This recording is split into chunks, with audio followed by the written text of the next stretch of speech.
You have the exact same 24 hours as the busiest, most successful person you admire. So why does it feel like they get 5 times more done than you?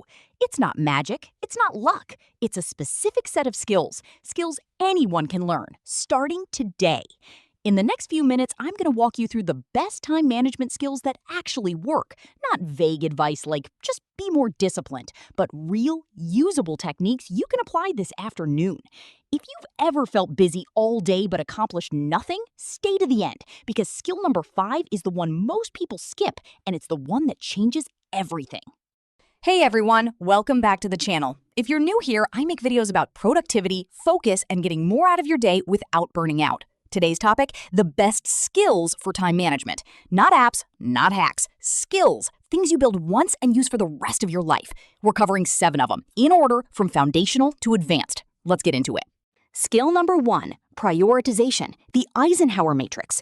The number 1 skill isn't about doing things faster. It's about deciding what deserves your time at all. Most people manage a to-do list. Successful people manage a priority list. The difference is huge. Here's the simplest tool for this, the Eisenhower matrix. You sort every task into one of 4 boxes. Urgent and important, do it now. Important but not urgent, schedule it. Urgent but not important, delegate it if you can. Neither urgent nor important, delete it. Most people's days are eaten alive by that 3rd box. Urgent but not important stuff, notifications, other people's emergencies, small requests that feel pressing but don't actually move your life forward. The skill here is pausing before you act and asking, is this actually important or does it just feel urgent? That 5-second pause, repeated daily, saves you hours a week. Skill number 2, time blocking. Once you know what matters, the next skill is protecting time for it. Time blocking means you don't just have a to-do list, you assign every task a specific slot on your calendar. Not, I'll work on the report today.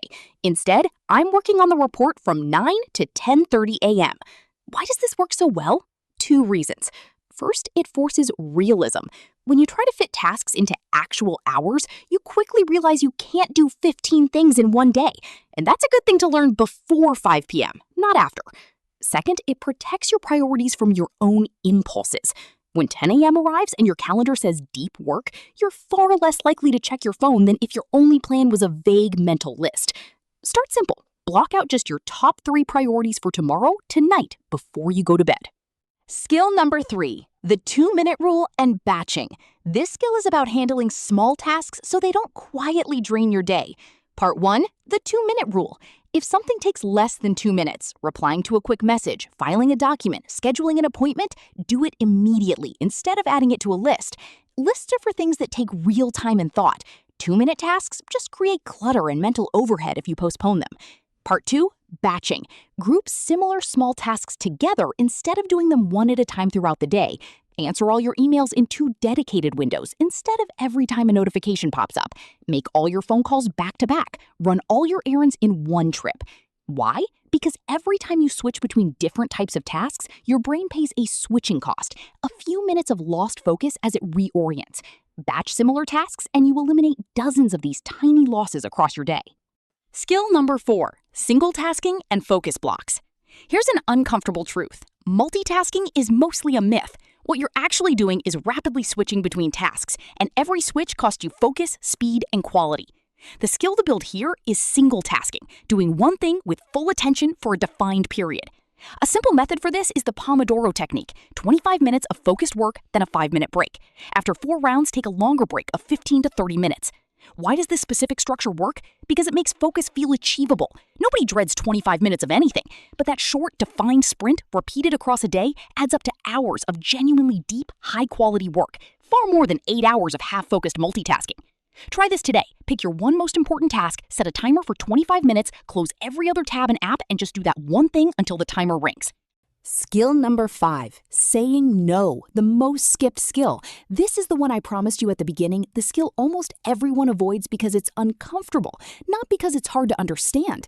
You can have perfect prioritization, flawless time blocks, and laser focus and still run out of time because you keep saying yes to things that don't deserve a place on your calendar.